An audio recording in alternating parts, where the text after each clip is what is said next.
எனக்கு ஒரு மகன் பிறப்பான், அவன் என்னைப் போலவே இருப்பான்.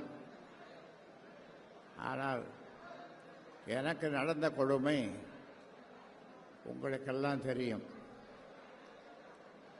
என்னுடைய உயிரைத்தான் அவன் பறிக்கவில்லை, மீதி எல்லாவற்றையும் பறித்து விட்டான். உரிமையை பறித்தான்.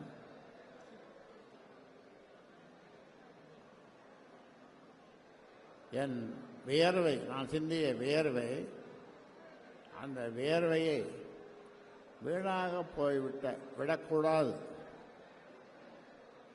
அதனாலே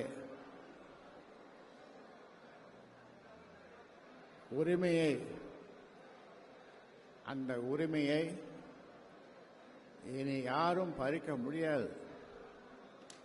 எந்த சுப்ரீம் கோர்ட்டுக்கு போனாலும் பறிக்க முடியாது. அந்த வகையிலே தான் இன்றைக்கும்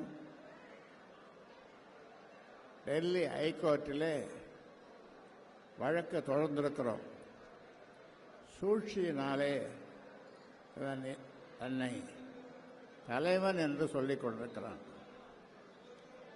சூழ்ச்சி. ஆக இன்றைக்கு ஒட்டுமொத்த தமிழ் மக்கள், ஒட்டுமொத்த வன்னிய மக்கள், ஒட்டுமொத்த பிற சமூகத்தினர், ஒட்டுமொத்த பிற கட்சியினர் எல்லாம் இவனுடைய சூழ்ச்சியை புரிந்து கொண்டார்கள். நீ எந்த கோர்ட்டு, சுப்ரீம் கோர்ட்டு போனாலும், எந்த கோர்ட்டு போனாலும் இந்த ராமதாஸ் ஜெயிப்பான், வெல்லுவான். இவனை தோற்கடிக்க, ராமதாஸை தோற்கடிக்க யாராலும் முடியாது.